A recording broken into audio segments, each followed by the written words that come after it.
तो गाइस आप देख सकते हैं कलैया में एक बार फिर ख़तरनाक तूफान आ चुका है। और गाइस काफ़ी दिनों बाद है। पहले तो बहुत ज़्यादा हवस होती थी, बहुत ज़्यादा गर्मी होती थी। आप देख सकते हैं कि आप कलर चेक करें बादल का, अल्लाह खैर करे।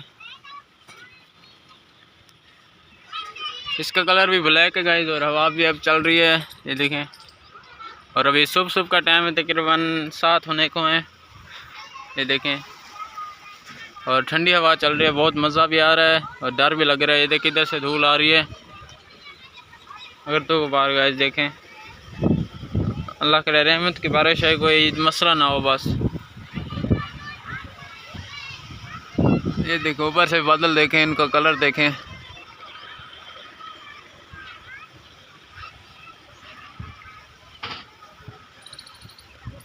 और गाइस वैसे आपने सैलाब का भी सुना होगा। और हमारे घर के साथ एक दरिया है गाइस, इंशाल्लाह वक्त मिला तो जाएंगे उधर। बहुत ज़्यादा पानी आया हुआ है और बच्चे भी इधर खेलते हैं, आप देख सकते हैं। और ये छोटी बच्ची भी व्लॉग बना रही है मेरी तरह। और इधर से सफ़ेद है और ऊपर से आप देखें सारा ख़राब बन चुका है मौसम। और बादल आए हुए हैं, ब्लैक, वाइट, येलो, सारे गाइस मिक्सअप हो चुके हैं कलर और ख़तरनाक बन गए हैं गाइस बादल। ये बच्चा कह रहे हैं मेरी वीडियो बनाओ।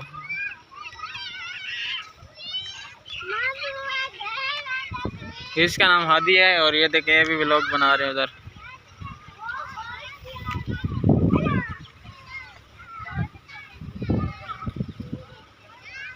वैसे शुक्र है ज़्यादा तेज़ हवा नहीं चल रही और ठंडी ठंडी हवा मज़े की चल रही है। और बादल का कलर चेक करें। हल्की हल्की बारिश भी अब आ रही है, आना शुरू हो चुकी है। और आप देखें इधर से भी